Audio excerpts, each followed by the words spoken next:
Good afternoon, ladies and gentlemen. We hope you're having a great time.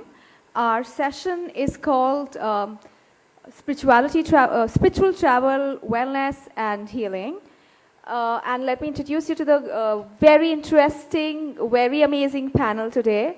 And by the end of this discussion, we hope that some of us at least have achieved nirvana because we have people who are into spiritual healing and making people's life better. Let me start by introducing Sadhvi Bhagawati Saraswatiji. She came to India 25 years ago. She has been living and teaching at the Parmarth Niketan Ashram on the banks of the Ganga at Rishikesh. She is a graduate of Stanford University and holds a PhD in psychology. She is also a vice chair of the United Nations Faith Advisory Council on Religion. She spearheads many social development projects as Secretary General of the Global Interfaith Wash Alliance and is the president of the Divine Shakti Foundation. Dr. Mickey Mehta is the leading holistic health, well-being, wellness and fitness guru who blends ancient wisdom with modern science. He is a TV and radio presenter and writes columns for leading publications across the nation. He advocates the concept of holistic health and equipment-free workout. He's a rare spiritual guru who brings fun, frolic, and enlightenment to the table. Having spoken at IITs, IIM, and Harvards, he has coached many billionaires, army personnel, navy people, and Bollywood stars such as Priyanka Chopra, Preeti Zinta, Bipasha Basu, and the list goes on. Then we have Richa Sharma, who is a hospitality industry expert who works with ITC chain of hotels in the capacity of general manager of corporate communications. In the past, she has worked with Z News, ANI, etc. in the capacity of a journalist. An alumna of IMC, she has 25 years of experience in the field of communication. She also takes refuge in Vipassana and indulges in appreciable amount of meditation. I am grateful to her today that she's postponed her Vipassana schedule for us. Right. So with this eminent panel, like we said, we hope to align our materialistic goal of bringing in more tourists to India as well as the goal of self-actualization. Now, why is it important to discuss spiritual tourism in Indian context? Well, the World Travel and Tourism Council calculated that tourists generate 16.91 lakh crores or 9.2% of India's GDP in 2018 and supported 42.673 million jobs. The sector is predicted to grow at an annual rate of 6.9%. Now, meanwhile, the extended global spa economy now is estimated to be worth $255 billion. And spa industry is just a subsector of the larger well-being tourism. So let's begin with the first question to Sadhviji. Sadhviji, people like Demi Moore, Brad Pitt, Richard Gere, and you yourself have walked miles and miles, crossed oceans and continents to find spiritual happiness and themselves in India. The world come over to for spiritual emancipation to India because India is the cradle of yoga, Ayurveda, Buddhism, and whatnot. Could you please share your journey with us?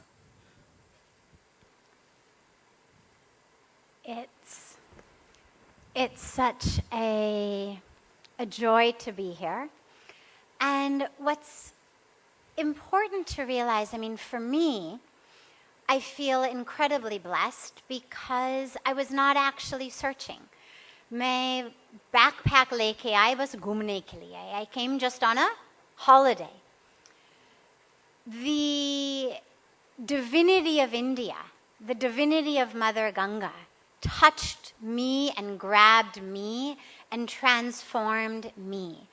And for that, I ended up staying back. I've been here almost 25 years. For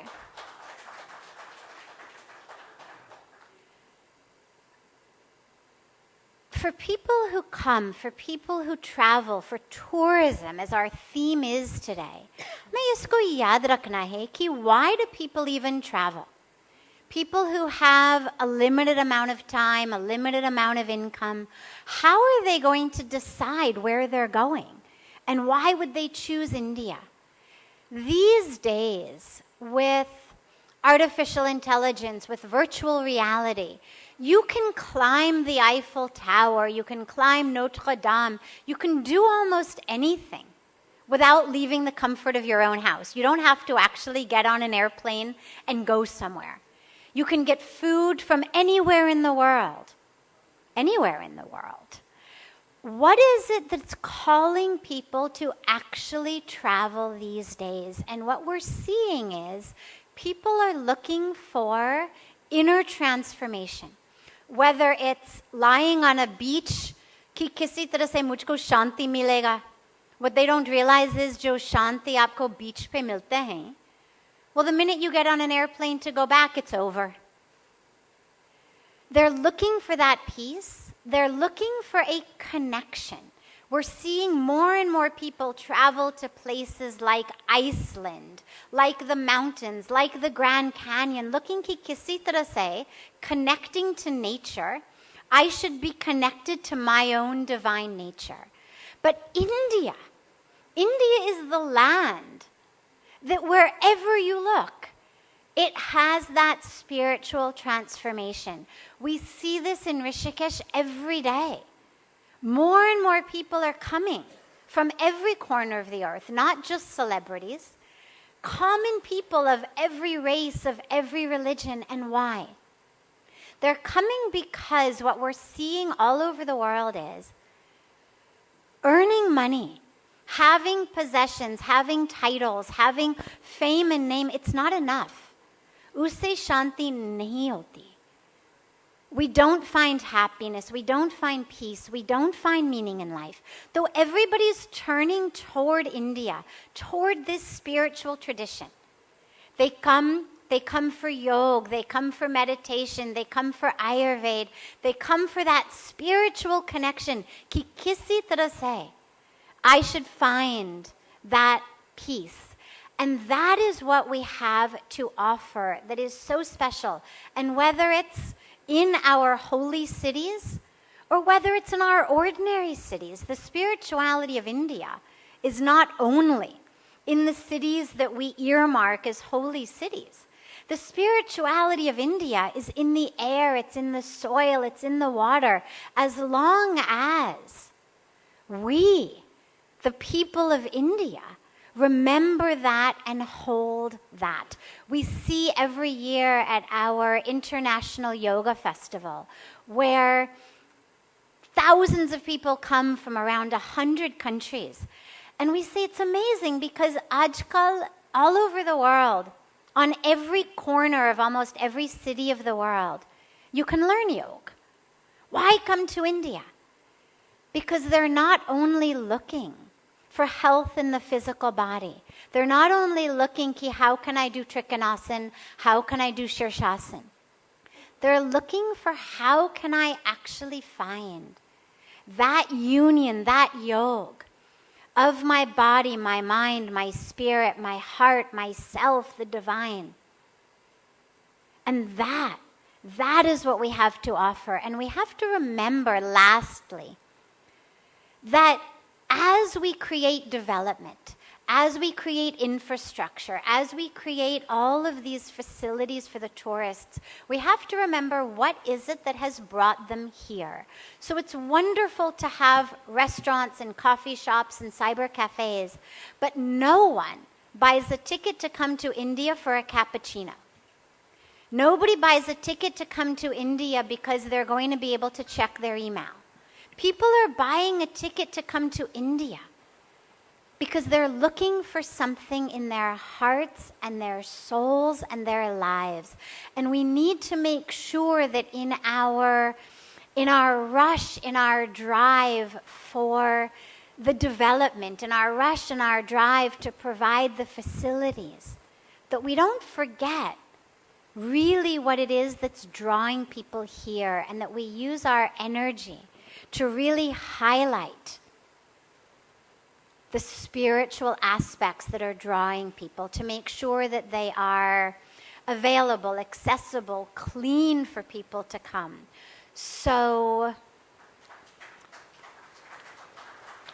we'll come back around for other questions, but for now I think that's enough. Wonderful. Thank you so much. And next, my question would be to Dr. Mickey Mehta, who is in popular demand everywhere, and you just can't have enough of him. I have personal experience.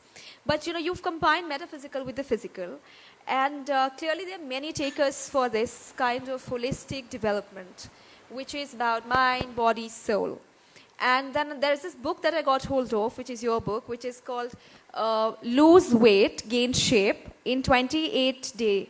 It's a 28-day transformational plan.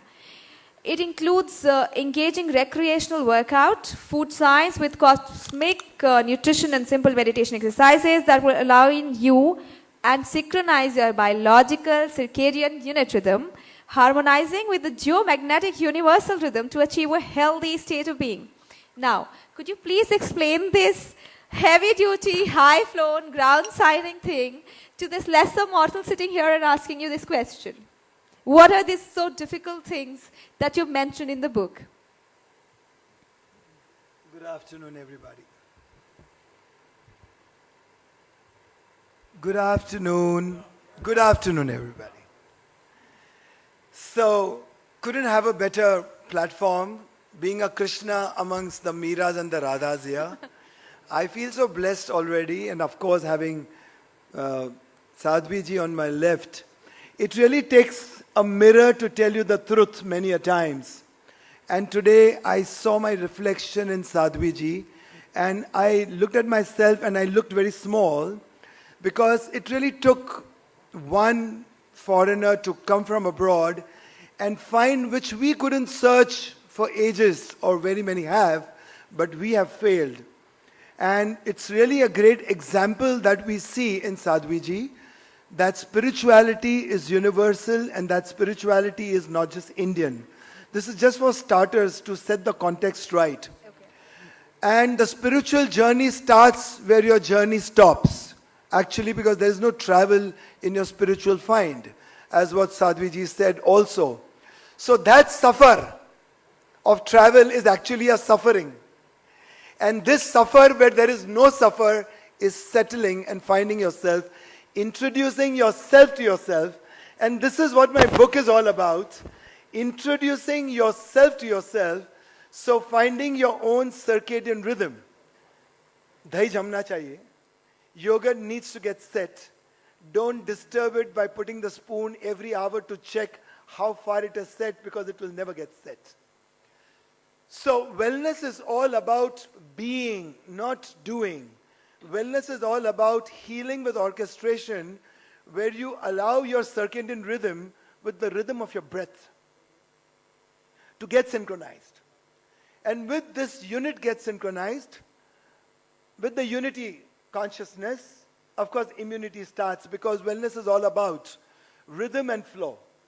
So rhythm and flow, vice versa, each triggers and stimulates the other. And wellness is also about conserving your breath and preserving your body. So don't eat like animals, don't work out like animals. Yoga is the way. And the yoga way of Sadhviji is the only way, and the Rishikesh yoga and Sadhviji's yoga is the only way. I bow to all yoga gurus of the world, and I thank them for leading the path and becoming, examples by leading and telling us. Thank you. I mean, more claps for Sadhviji, showing us the path and making mere mortals like me worthy of writing, learning from the people who arrived like her. So I've been very much inspired by people like Hansama, the mother of yoga, Sadhviji, now my elder sister in yoga, and of course Baba Ramdev, Sadhguruji, Sri Sriji, the yoga gurus of the world. Coming back to circadian rhythm, that life is movement, and if the movement is out of sync and out of rhythm, you are dying every day, you're not living every day. So to live every day, you have to live in rhythm, you have to live in flow, and then it's never about fitness, it's never about only health, it's never about only wellness, it's never about only well-being. It's about evolution of mankind. So yoga is here to bring a revolution of evolution of mankind. And it starts with flow, rhythm, sympathy, empathy, benevolence, compassion, philanthropy, kindness, give, forgive. And with that comes clarity of mind. Confusions are dropped. With that comes vision. With that comes creativity. With that comes productivity. And yoga translates into congruence of body, mind, creation, creativity. It makes you a god.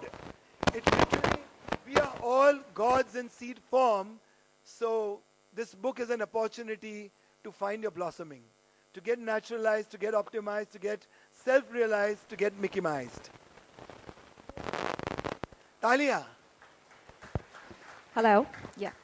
So, like you rightly said, that sometimes it takes foreigners who travel all the way to come to India and tell us that what we have is the best and is the way forward.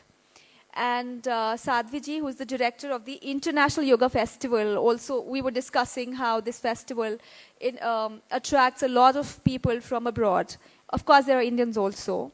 But, Richa, this is what I want to ask you, Everything that we're talking about right now is in spiritual conformity with our spiritual DNA. It is, what we've all grown up listening to.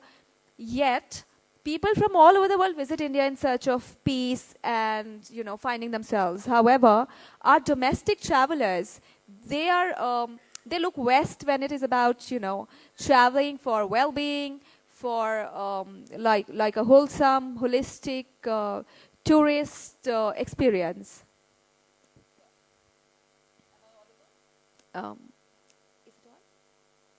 Now? Yeah. Yeah. Good afternoon, everyone.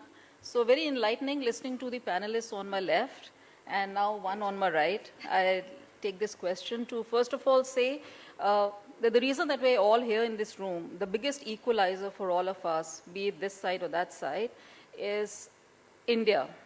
And India is the reason that we are talking about this subject and we are having conversations.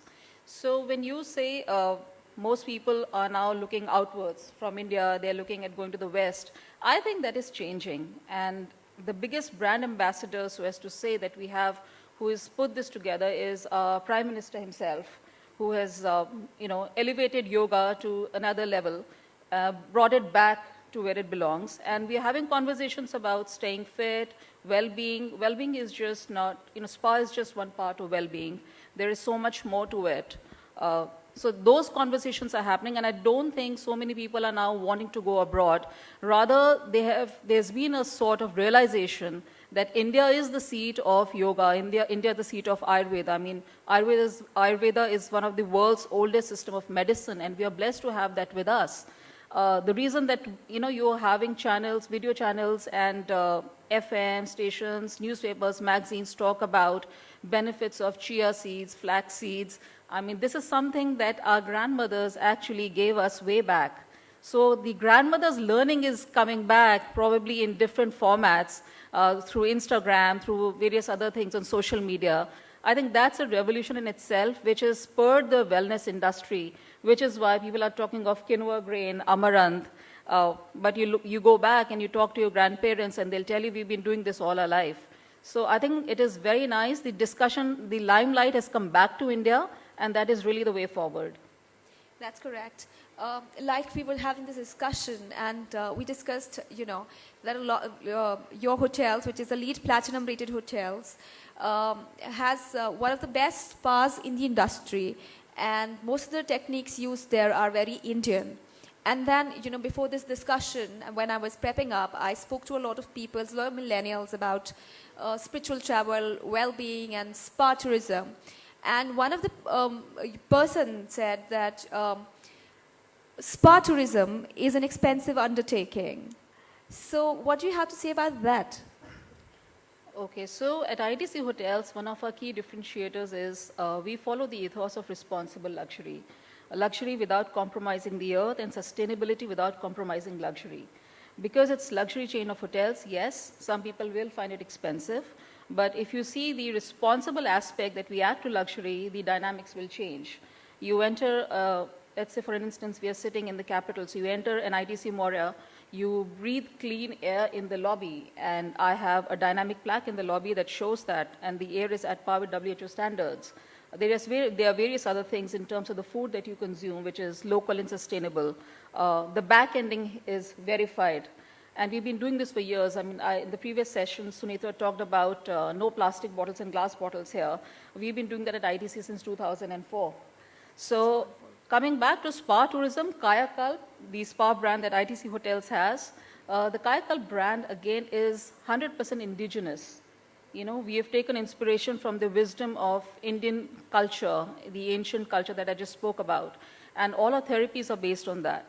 So for international travelers who come to India, they really are very fond of this treatment, and there is a lot of loyalty that builds in.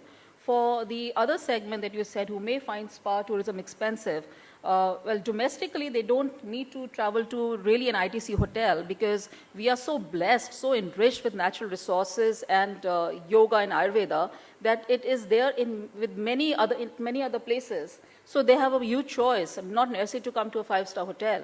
You know, I may go to a 5-star hotel, but I also have a choice. I go to the Shivananda ashram in Rishikesh, so I go there, I do yoga, and, you know, just because you were comparing economies, Yes. when you go to that ashram, you can go, stay, do the yoga, come back, put 1 rupee in the box, or you don't pay anything, and you can go back. So there are ways to look at it. But there are people who would probably associate spa tourism with just luxury. That it may not be true. You look at what all India has, and I think this is a great platform for me to not just talk about what ITC Hotels does or hospitality, but what we have in terms of India. Absolutely. So basically, it's an expensive undertaking only if you choose. Yes, you have a power of choice, so That, use yeah. it well, and there is something that fits every pocket. And there's wisdom in every nook and corner in India. Yes. That's right. So Sadhvi ji, when we talk of wisdom, we come back to you. Could you tell us at least 3 ways that people like us who are always strapped for time, 3 things that we can do to bring in more calmness and happiness in our daily chaotic lives? Beautiful, beautiful question. First, just very quickly for a moment, want to respond to the point that Richa-ji was just raising about the spas, and then I'll come and give you your 3 things. And it's important to mention because I realize many of the people sitting here may be in the hotel industry, in the industry of whether it's running it or promoting it or working on advertising it, bringing in people. Here's what we have to realize when you think about a spa. Close your eyes for a moment and imagine yourself walking into a spa. As you walk in, what happens inside your body, inside your mind? You feel, right? That experience is actually what it is people are paying for. You can buy seaweed in the market and stick it on your body. You can buy salt in the market and stick it in your bathtub. It's not that you have to go and spend a lot of money to have someone else stick seaweed on your body or someone else to stick salt in your bath. It's that the experience of the spa is an experience that brings peace. And it's important to realize that because that's what people are looking for. If you sold a pack of seaweed in the market for $200, nobody would buy it. But you sell a seaweed wrap in a spa for that, people will buy it. Because it is peace through seaweed, peace through a salt bath, peace through this. So we have to realize what people are actually trying to buy is peace. And this is, for me, what's really core here, is as the providers of that here in India, as the ones who are taking this out into the world, sharing it with the world, emphasizing this with the world, realize that what we have here in India is not some extra special brand or grade of seaweed, but what we have is a culture and a land and a spirituality that provides peace. And it doesn't have to come through seaweed. It can come through our meditation, through spiritual programs, through yoga, through so many different ways that all of the spiritual tourism industry embodies. But I just wanted to clarify for a moment for us all to realize what it is that's drawing people into spas is the same thing that's drawing people into meditation, into yoga, into the spiritual holy places is kisi tarah se mujhko shanti chahiye. Shanti kahan milega? How do I find that peace? And that's what we have to offer that's so beautiful. So, 3 things. Number 1, realize that nothing you earn, buy, or accomplish is going to give you that peace. It's wonderful. Earn, acquire, accomplish, absolutely, why not? We've got so many skills, so many opportunities, so much to offer the world. Aage badhao. But itni bhi yaad rakhiyega. Our foundation, our grounding, our anchoring. This is what our spiritual tradition tells us, is that peace only comes from within. Neto, all of these celebrities of the West would not be coming to India looking for peace. People who have the money would have bought it. If there were some way to order, download, buy peace, happiness, joy, meaning in life, fulfillment, to sabhi log kharid lete fir. But you cannot. And this is where we have to go.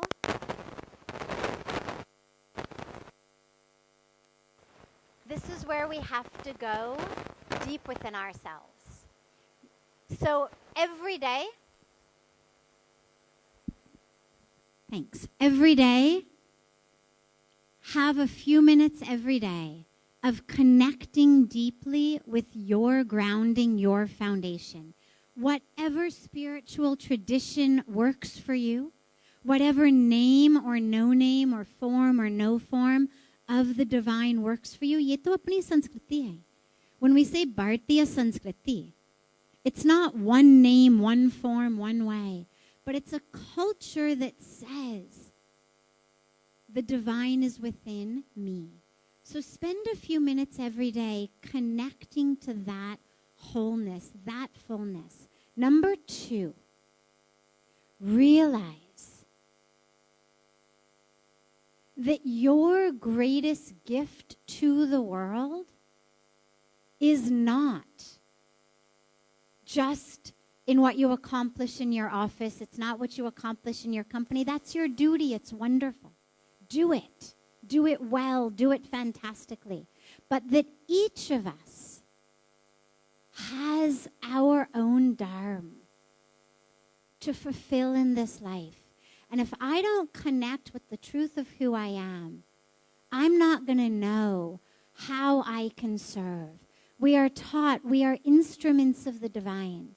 Whatever role you're in, use that to be a wonderful and divine instrument of the divine. Number 3, this is a teaching that Mother Ganga gives us. Every day as we perform the sacred arati of Mother Ganga, we look out and we realize that Mother Ganga flows and flows and flows, and Pujya Swamiji emphasizes this all the time. She flows with no discrimination. She doesn't flow only for Hindus and not Muslims, or Christians and not Jews, or people of one caste, not another caste, or men and not women. She flows for all. No discrimination. No hesitation. She never wakes up one day and says, "Nahi, mujhe lagta nahi hai ki aaj main bahungi." Nahi. No hesitation. No expectation. It's not ki chalo aap log mera aarti karte hai to I will flow for you. Aap log nahi karte hai to I will not flow for you. No expectation. Let us in our lives ask ourselves, how can we, rather than thinking what for me, think what through me? How can I be like Mother Ganga?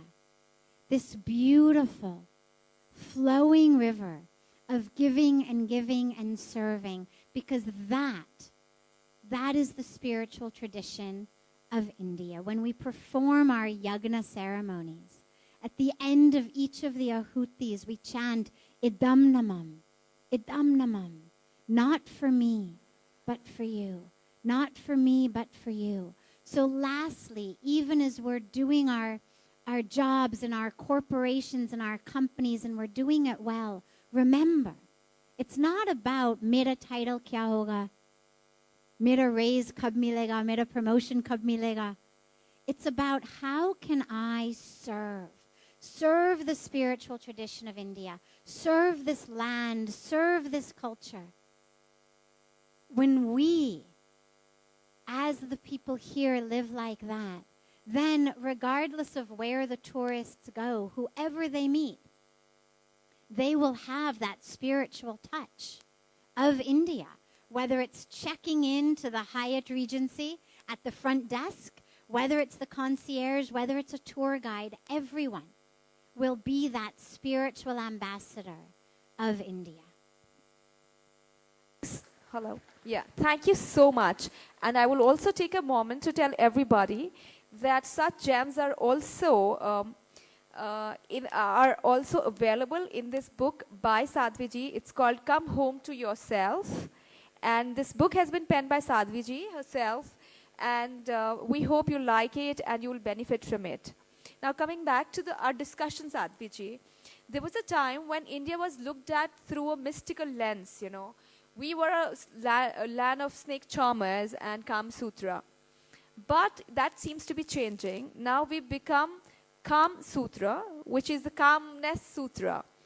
And in your various camps and at the ashram, you get to meet a lot of people from India and abroad who are looking for things that we've been discussing and things that seem to be not in the grasp of common people like us. But what I want to know from you is that are the expectations of international travelers versus those who are domestic travelers different from, from you, from the ashram, from spiritual tourism? Are there any differences from the expectations? I don't think so. From what I have seen, everyone, wherever you look, everyone has one request. Shanti chahiye mujhe. I've accomplished everything, I've achieved everything, but shanti chahiye mujhe. Now, fortunately today, people in India still, even with all of the change, even with that, fortunately people here still have more of an anchoring in that peace, in that culture.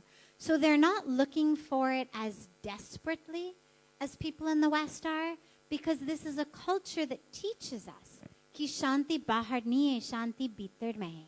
That peace is in you, not outside.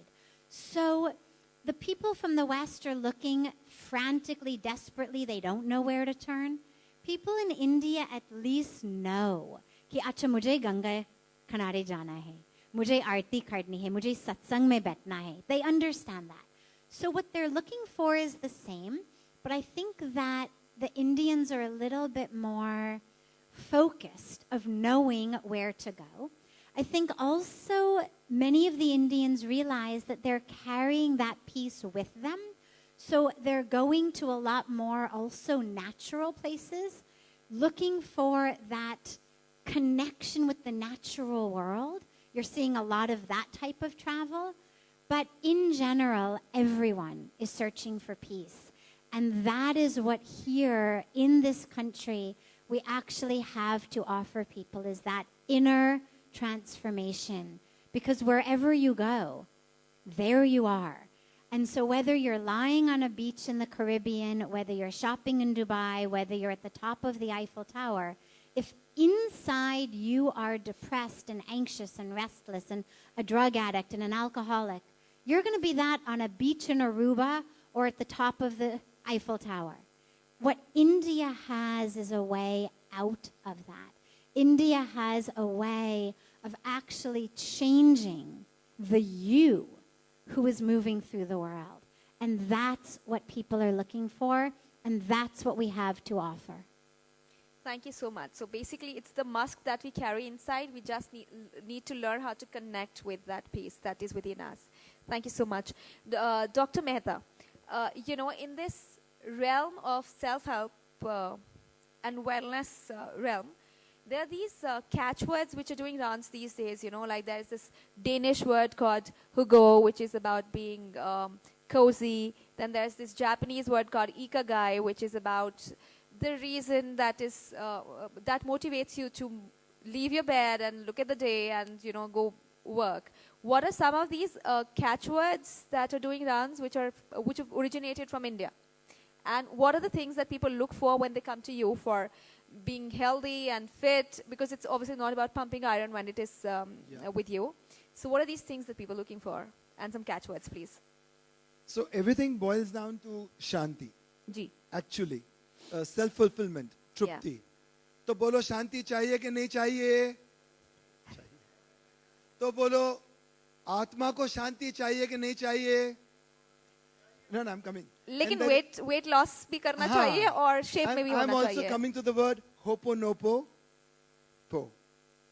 Now these words emanating out of the West, the etymology is there in the East. Yes.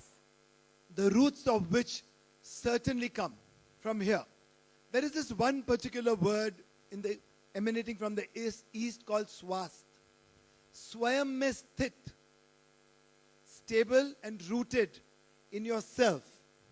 Now this is an all-encompassing word which brings you into here now, into awareness, into full contentment, into peace, trupti and tranquility, fulfillment. So yes, all these words of Western philosophies, may it be from Greece, may it be from Africa, may it from Japan, they all emanate from the Vedic Sanskriti, Sansara. And Sanskrit and Sanskriti is all about a science and a way of life. And because of which, the words of a lesser meaning. So if you see these words, whatever you say in English or any other language, their denomination is as not high as much that of the Sanskrit from where it started. So Swayam mein sthit. Swayam, swast ko apna param dharam banao. That should be the way forward. Now these words are very encouraging, very motivating. So West is looking out for instant coffee, right, instant motivation, instant encouragement, without having treated the deepest core of your reality. The root. The root. So West looks into the roots and, the East looks into the roots and West are only hungry to pluck the, low-hanging fruits. Like the Insta generation. Yeah. Instant gratification. So I would tell the West that it's good to use these words, but certainly not very loosely. And when you use them, you must mean very deeply, because a word is a vibration. A word is an energy encoded, which is decoded when you speak with intention and emotion. And that is what is a mantra. Coming from antra. Mantra. Science. Tra is the tool, man is your thought, your mind, and which is the tool of transformation. So mantras are tools of transformation. So these words are tools of transformation. They ought to be used, but with deeper connotation, deeper meaning, and something like Yatha Pinde Tatha Brahmande, Tattvamasi, Soham, Aham Brahmasi. These are words which bring about higher vibrations. Absolutely. Higher transformation. Right. And also they are responsible for transcendence. You port out. You get into different realms of reality. तो बोलो शांति चाहिए कि नहीं चाहिए? चाहिए. Absolutely. Then chant these mantras. That's the way life will get revolutionized and we will all get Mickey-mized. Absolutely. And Shanti hi khoj mein hum log sab sunte hain ki meditation hona chahiye and we should do things like connecting with our inner selves. Richa, since you've practiced it so abundantly, I want to hear your experiences very quickly about how this has helped you, because that will motivate and inspire a lot of us to take refuge in meditation and balance out our professional goals with our personal self-actualization goals. Well, you've already demonstrated, the gentleman and the lady on my left have demonstrated the power of meditation very Right. well. Has it helped you? How it has helped It has you? helped. I think I would just like to add to what Mickey just said about the tools of transformation, and he gave us the list of these mantras. I think in addition to that, the biggest mantra that all of us have is Om. You know, Om is very, very powerful, and if recited in the way that you would get to know through a guru, it is probably the most vital. I wouldn't say weapon, but it's the most vital element that you can hold so dearly to yourself and meditate upon for really great benefits. Coming back to, yes, what has worked for me, Vipassana has worked for me. My Gurudev Swami Shivananda's meditation works for me. And basically, beyond everything else, to everybody else in this room, I mean, I don't think I even deserve to be sitting here and talking the way I do. But if I may say so with folded hands, there is no reason to really go and look for something called meditation. As long as we can be good people, we can do good deeds, and internally we all know what is good, bad, right, wrong. If we can conform to that, I think the culture that we set in the community, in the society, and then in the country would be very different. So just think positive. For me, it's all about thinking positive. So where somebody would look for a problem, I would look for a solution. If somebody told me I can't do this, I would go all out and I would make sure that I do it. So it's about controlling your mind, it's about focusing, and it's about using your energy as well. That's some very, very practical tips that you've given us here. And as concluding remarks, there are so many places all around the world. These spiritual places are a go-go in the world. So what is it that we can do to make India the destination that makes people say, let's go to India? So quickly, if we could just give at least one thing that we can do better. Yeah.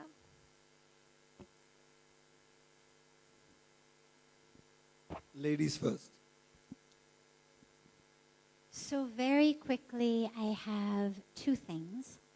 The first is when we realize that what's drawing people here is that spiritual transformation, it's up to us to protect and to preserve that.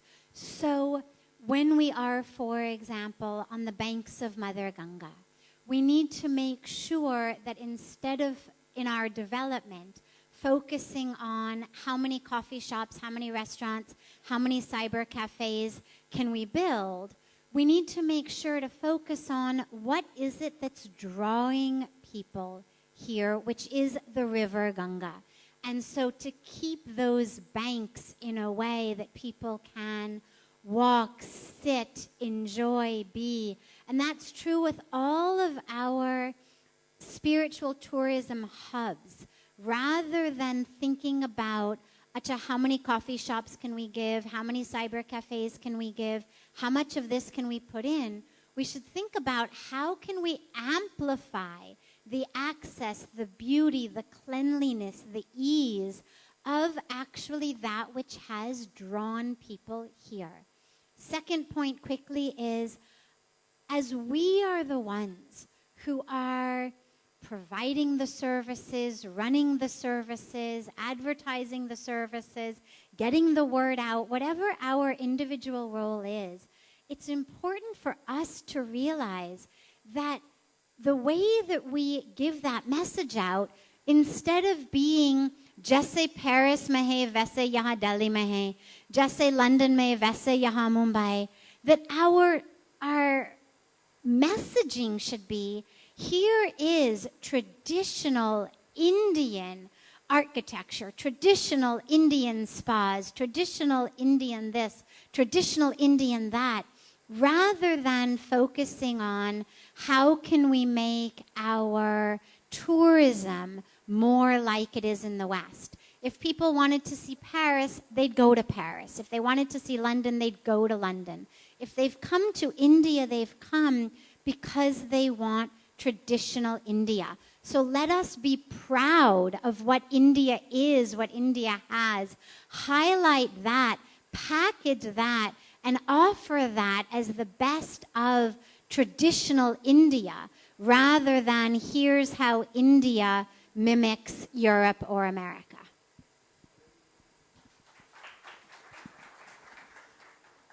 Sister Shivani has great competition now. No, I know. I am just joking. So, Hindustan ki hawa mein hai dawa. Wow, nice line. India's water can make you Harry Potter. हमारे वास्तु में कुछ ऐसी चीजें हैं, कुछ ऐसे तत्व हैं, कुछ ऐसे धातु हैं जिससे ट्रांसफॉर्मेशन, परिवर्तन हम रूपांतरित हो जाते हैं. The change and making us the choreographer of the change is very important. So India helps you become the choreographer of your change. It helps you take charge of your life.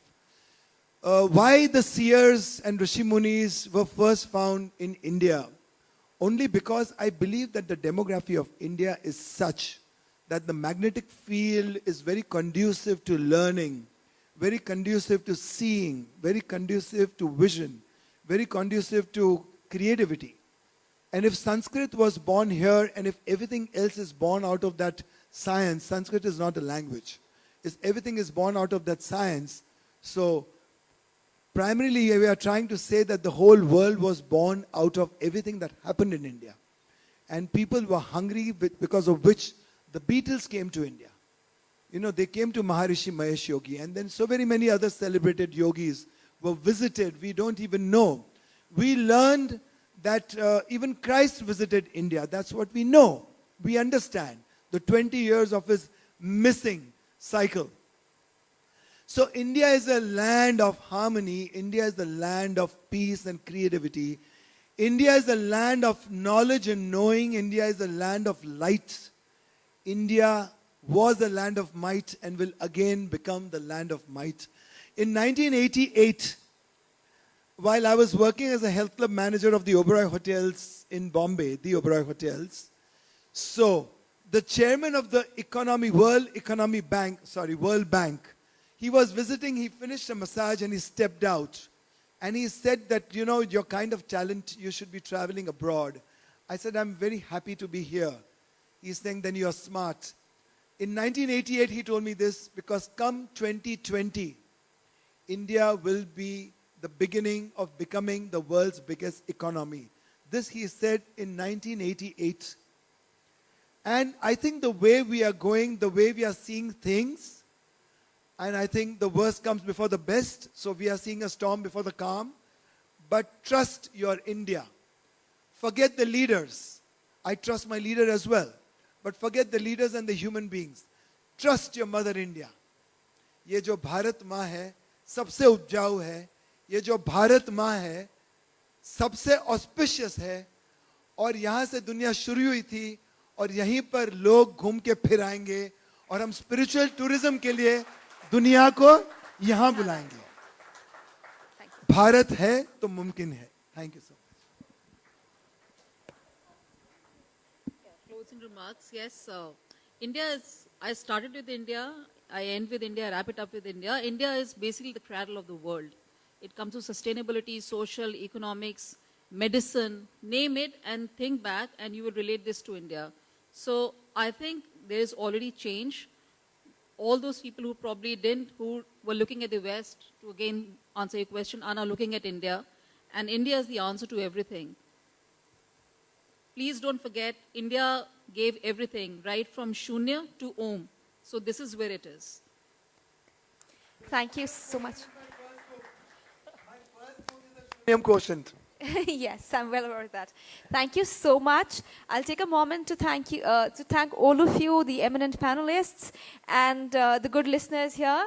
I hope by the end of this discussion, we've at least some of us are on our way to achieving moksha.